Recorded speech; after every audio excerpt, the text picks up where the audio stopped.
कि यशपाल शर्मा इतना इतना बड़ा शख्स था कि सियासत में रहते हुए एक ऐसी कंस्टिट्यूंसी से वो इलेक्शन लड़ते थे जुनैद भाई, जहां उस वक्त मेरे ख्याल से 7,000, 8,000, 9,000 हिंदू वोट होगा शहर का, और उस शख्स ने 28-29 हज़ार वोट लिए। यशपाल शर्मा साहब ने जो काम किया ना जुनैद भाई, जो लोगों के बीच में रहे, जो लोग उनसे मोहब्बत करते हैं।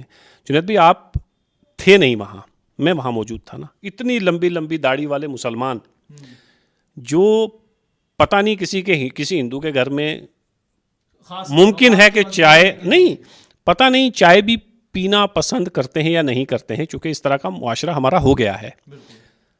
इतनी इतनी दाढ़ी वाले लोग संस्कार में वहाँ खड़े थे, जहाँ पे आखिरी रसूमात अगाई बिल्कुल करीब खड़े थे, वहाँ खड़े थे। तो ये इससे बड़ी ज़िंदगी जो है मुझे नहीं लगता कि कोई हो सकती है। इससे बड़ी ज़िंदगी क्या हो सकती है जुनैद भाई? करो कज्जबी पे सिर कफन, मेरे कातिलों को गुमा न हो। उधर एक कि गुरूर इश्क का बांकपन, पसे मर्ग हमने भुला दिया। जो रुके तो कोहे गिरा थे हम, जो चले तो जहाँ से गुजर गए। राह यार हमने कदम कदम तुझे यादगार बना दिया।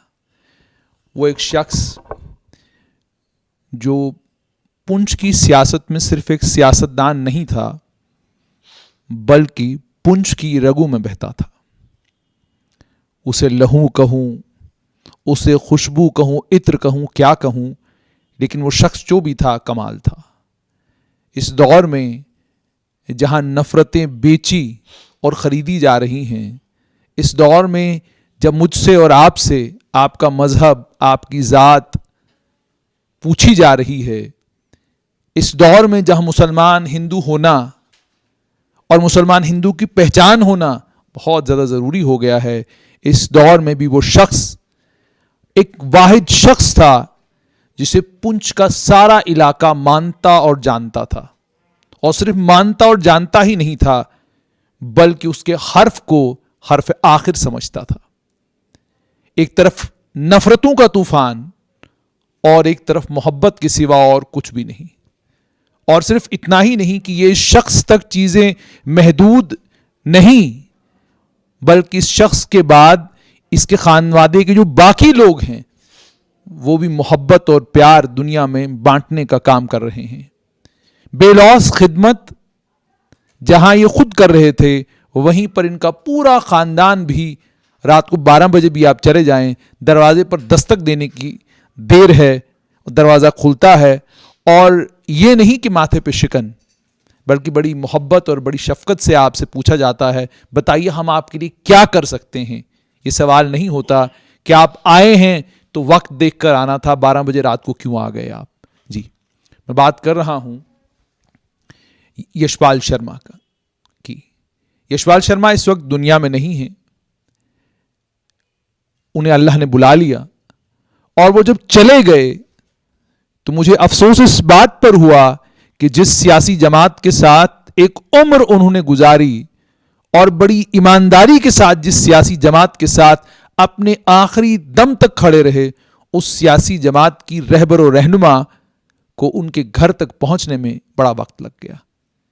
लेकिन उस शख्स को जो मिलना था, वो जिस वक्त आखिरी उनकी यात्रा घर से निकली, तो उसमें जो लोगों का हुजूम था वो अपने आप में ये बयान कर रहा था कि जो शख्स गया है, बहुत बड़ा शख्स इस दुनिया से चला गया है। यशपाल शर्मा कौन थे, क्या थे? मेरी पहचान सिर्फ इतनी कि वो डॉक्टर सुशील शर्मा के भाई थे, और मेरी जब उनसे मुलाकात होती तो 2-4 लफ्जों में बातें खत्म हो जाती, और बड़ी बार मैं कहता कि आपका इंटरव्यू करना है, और उनका जवाब ये होता कि आप सवाल क्या पूछोगे और जवाब मेरे पास कहाँ है। भाई मुझे लोगों से फुर्सत मिले तो मैं इन सवालों और जवाबों के चक्कर में पड़ जाऊं। मेरे साथ जो ज़मरुद मुगल हैं, पुंछ के एक बड़े सहाफ़ी हैं, बड़ा नाम है, हल्ला बोल के एडिटर इन चीफ हैं। इनके ज़ाती रवाबित भी रहे हैं और ये बहुत करीब से उनको पहचानते भी हैं। आइए यशपाल शर्मा को ज़मरुद मुगल की नज़र से पहचानने, देखने और समझने की कोशिश करते हैं। ज़मरुद साहब, मुझे सबसे पहले ये बताइएगा कि यशपाल शर्मा जी का इस दुनिया से जाना पुंछ के लोगों के लिए और बिलखसूस राजौरी पुंछ के इलाके के लिए कितना बड़ा नुकसान? जुनैद भाई, जमाल एहसानी का एक शेर है कि लोग अच्छे हैं बहुत दिल में उतर जाते हैं, एक बुराई है तो बस ये है कि मर जाते हैं। यशपाल शर्मा साहब से मेरे ख़ानदान का बहुत करीबी ताल्लुक़ इस तरह रहा कि बहुत बार मैं अपने घर की बात करूँगा, बहुत बार ऐसा हुआ कि मेरे घर को किसी वजह से बहुत बड़ी परेशानी में रहा मेरा घर, और उस वक्त यशपाल शर्मा साहब ने, वो वाहिद शख्स थे जिन्होंने उस वक्त हमारी मदद की। मेरे वालिद साहब का जाहिर है उनके पास साथ उठना बैठना था, और हम तो इतने ही थे कि उनके कदमों में बैठे हैं यशपाल शर्मा साहब की। बहसियत सियासतदान अगर आप ये देखें कि आदमी इलेक्शन जीतता है, आदमी एमएलए बनता है, आदमी मंत्री बनता है, तो वो बहुत कामयाब शख्स नहीं रहे। लेकिन अगर आप ये देखें कि ज़िंदगी एमएलए और मिनिस्टर बनने का नाम नहीं है, तो मुझे लगता है कि हमारी तारीख़ ने, पुंछ की तारीख़ ने शायद ही इतना बड़ा शख्स कोई पैदा किया हो कि जिसके जाने के बाद उसके जनाजे में कम से कम मैंने नहीं देखा इतनी बड़ी तादाद में, मतलब तमीज़ करना मुश्किल था कि इस जनाजे में सरदार ज़्यादा हैं, सिख ज़्यादा हैं, मुसलमान ज़्यादा हैं या हिंदू ज़्यादा हैं। ठीक सर, तो ये जो कमाई उनकी थी, मुझे नहीं लगता कि ये कमाई किसी और के हिस्से में पुंछ में पीर पंजाल में आई। मैं सिर्फ पुंछ की बात नहीं करूँगा, पुंछ और राजौरी दोनों की बात करूँगा कि यशपाल शर्मा इतना बड़ा शख्स था कि सियासत में रहते हुए एक ऐसी कंस्टिट्यूंसी से वो इलेक्शन लड़ते थे जुनैद भाई, जहां उस वक्त मेरे ख्याल से 7,000, 8,000, 9,000 हिंदू वोट होगा शहर का, और उस शख्स ने 28-29 हज़ार वोट लिए हैं।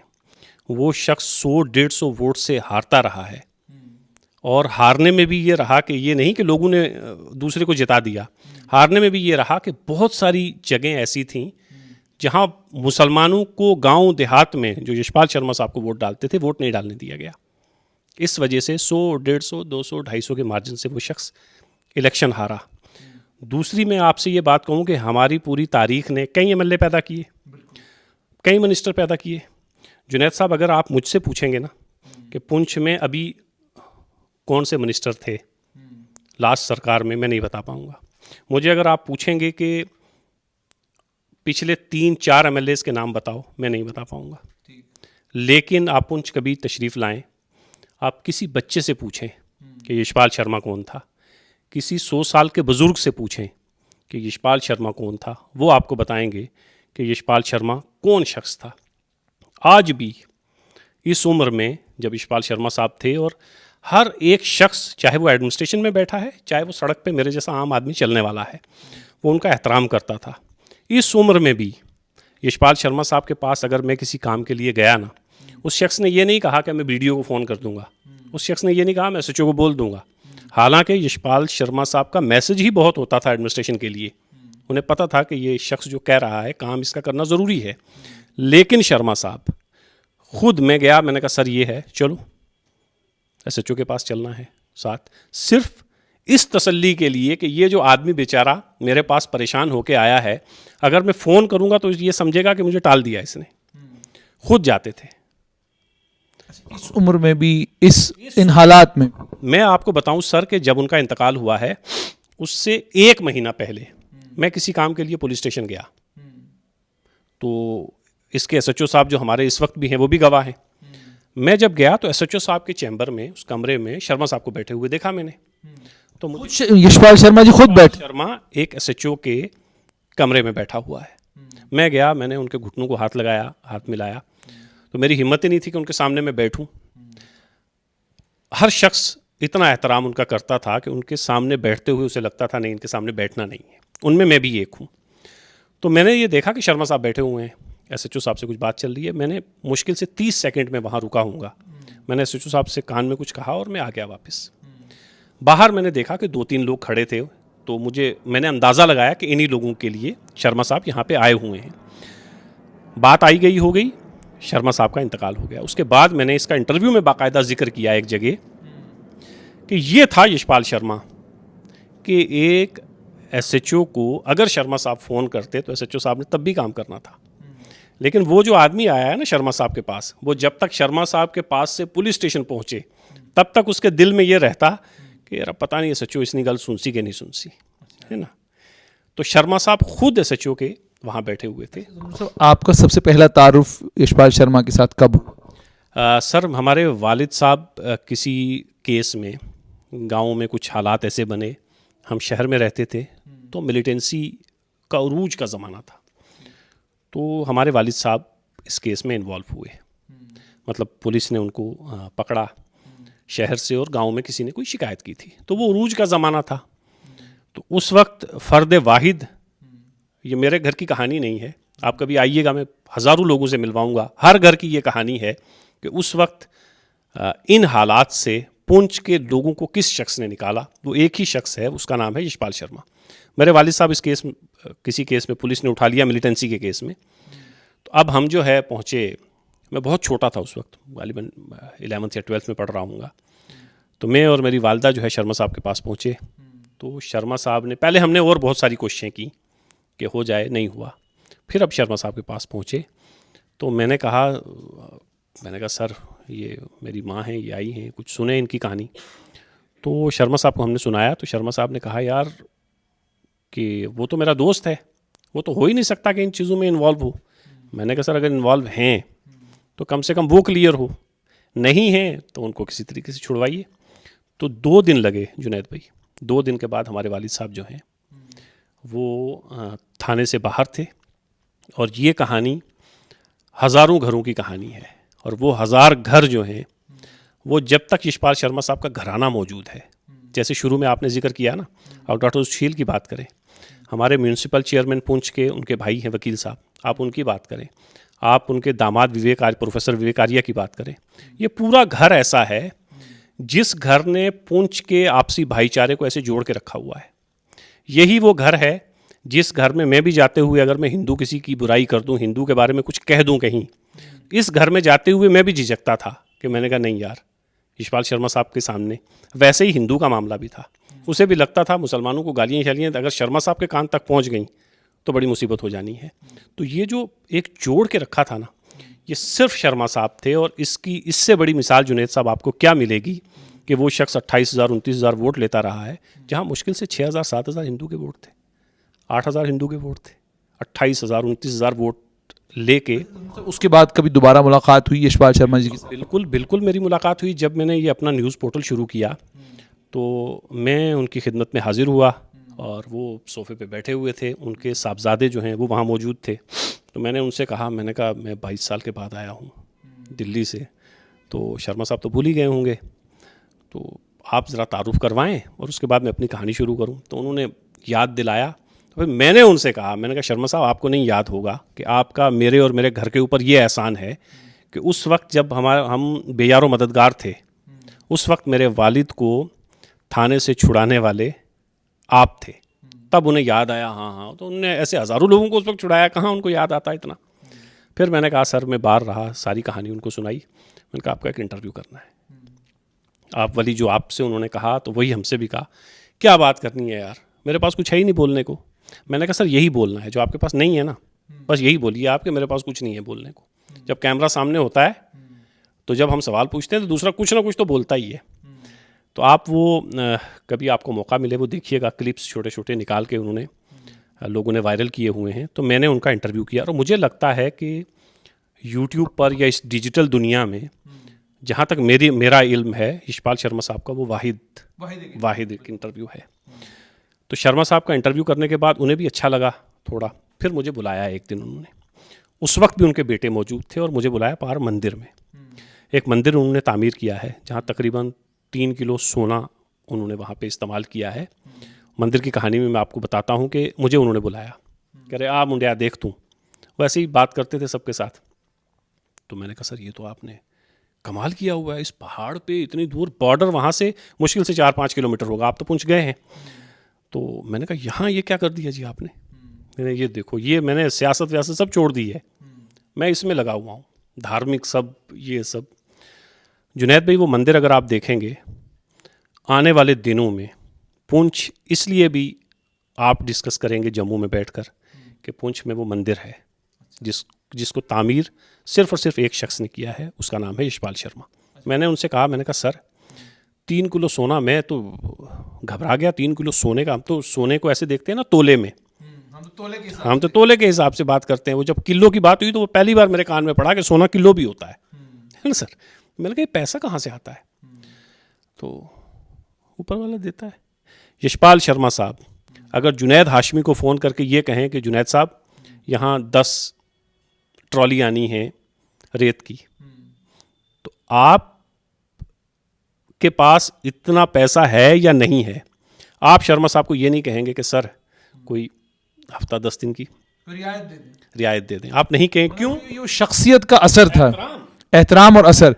अच्छा जमूरुद साहब, मुझे एक चीज़ और बताएं, पहाड़ी गुजर की लड़ाई जिस इलाके में इतनी भयानक, इतनी ख़तरनाक एक दौर में हुई कि पहाड़ी है तो पहाड़ी को वोट देगा, गुजर है तो गुजर को वोट देगा, वहाँ पर एक और फाड़ फिर उसके बाद कि भाई हिंदू मुसलमान ये सारे सिलसिले भी, कश्मीरी गैर कश्मीरी ये सब चीज़ें, पुंछ में तो ये भी है।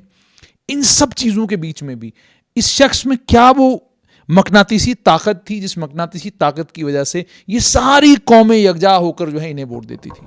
जुनैद साहब, अगर उस ताकत का मेरे पास इल्म होता ना, तो मैं कोशिश करता कि मैं और मेरे बच्चे जो है वही हासिल करें जो ताकत उनके पास पता नहीं कहाँ से आई थी, और वो पता नहीं उनकी परवरिश कैसे हुई थी, उनकी तालीम कैसी रही होगी, माँ बाप ने उन्हें क्या सिखाया होगा।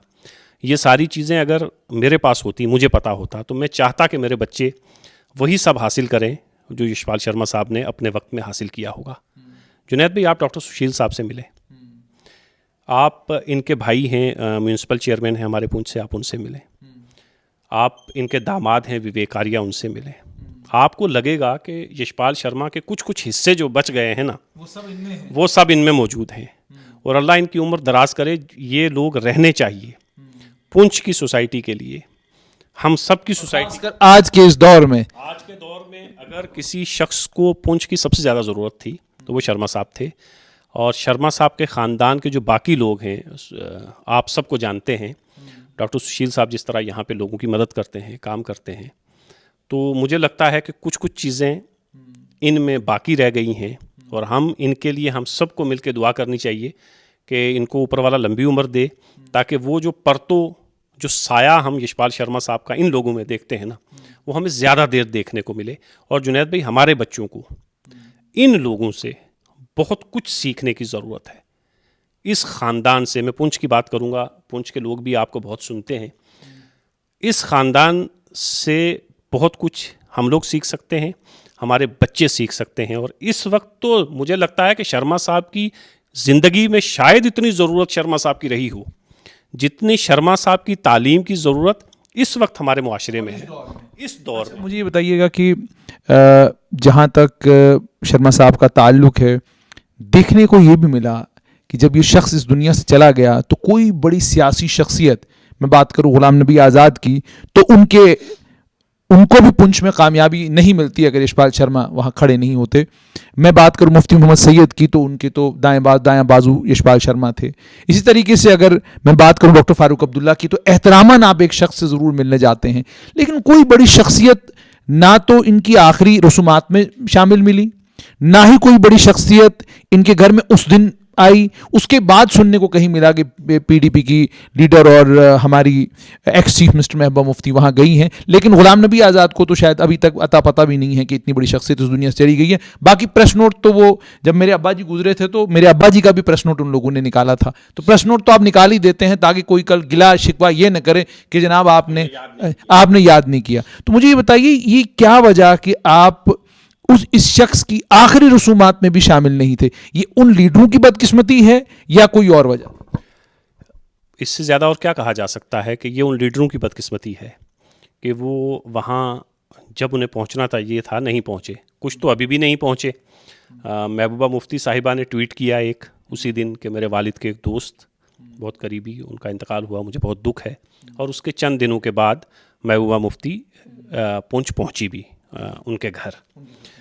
लेकिन मैं बहैसियत एक पुंछी, बहैसियत एक शहरी, बहैसियत एक बहुत छोटा इंसान, जुनैद साहब, आपसे ये कहूँगा कि यशपाल शर्मा साहब ने एक तारीख लिखी है। यशपाल शर्मा साहब हमेशा ज़िंदा रहेंगे। यशपाल शर्मा साहब को आप, हम, हमारे बच्चे हमेशा डिस्कस करते रहेंगे। ये जो बड़ी बड़ी शख्सियात हैं ना, जो इस वक्त हमें बहुत बड़ी बड़ी लगती हैं, इससे बड़ी बड़ी शख्सियात इससे पहले आई हैं। हाँ, तो मैं अगर आपसे पूछूं जुनैद भाई पिछले 4 गवर्नर के नाम बताइए तो आपको नहीं पता होंगे, और पता भी होंगे तो अब वो किसी काम के नहीं है। तो मुझे अगर आप पूछेंगे तो मुझे तो वाकई नहीं पता है कि पिछले 4 गवर्नर कौन थे। तो यशपाल शर्मा साहब ने जो काम किया ना जुनैद भाई, जो लोगों के बीच में रहे, जो लोग उनसे मोहब्बत करते हैं। जुनैद भाई, आप थे नहीं वहाँ, मैं वहाँ मौजूद था ना। इतनी लंबी लंबी दाढ़ी वाले मुसलमान जो पता नहीं किसी हिंदू के घर में मुमकिन है कि चाय नहीं, पता नहीं चाय भी पीना पसंद करते हैं या नहीं करते हैं, चूंकि इस तरह का मुआशरा हमारा हो गया है। इतनी इतनी दाढ़ी वाले लोग वो संस्कार में शामिल संस्कार में वहाँ खड़े थे जहाँ पे आखिरी रसूमात अगाई बिल्कुल करीब खड़े थे, वहाँ खड़े थे। तो ये इससे बड़ी ज़िंदगी जो है मुझे नहीं लगता कि कोई हो सकती है। इससे बड़ी ज़िंदगी क्या हो सकती है जुनैद भाई। बहुत बहुत शुक्रिया। तो ये थे ज़मुरद मुग़ल, आपने साफ तौर पर सुन लिया। वो एक बड़ा खूबसूरत गीत है, उसकी पहली 2 लाइनें बड़ी कीमती है कि दिल का सुना साज तराना ढूंढेगा, मुझको मेरे बाद ज़माना ढूंढेगा।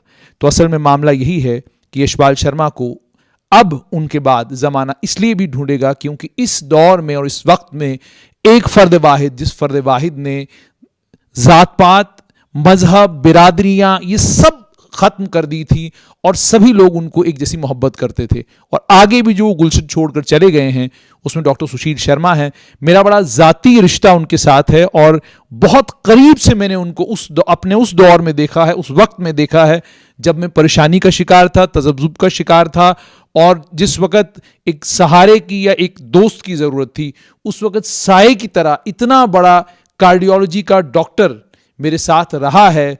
तो वो उस शख्स के कद का अपने आप में खुद अंदाज़ा कराता है कि आप एक बिल्कुल छोटे से सहाफ़ी के साथ अपना अगर पूरा दिन लगाते हैं तो इसका मतलब ही यही है कि खानवादे से जो तालीम आपको मिली है वो तालीम इतनी कमाल की थी। और वो तालीम थी यशपाल शर्मा की, इस खानवादे की, इनके अब्बा की, इनकी अम्मी की, जिन्होंने इनको ऐसा बनाया कि आज भी ये लोग रहते तो बहुत छोटे छोटे मकानों में हैं, लेकिन कद इनके उन मकानों से कई गुना ऊंचे हैं।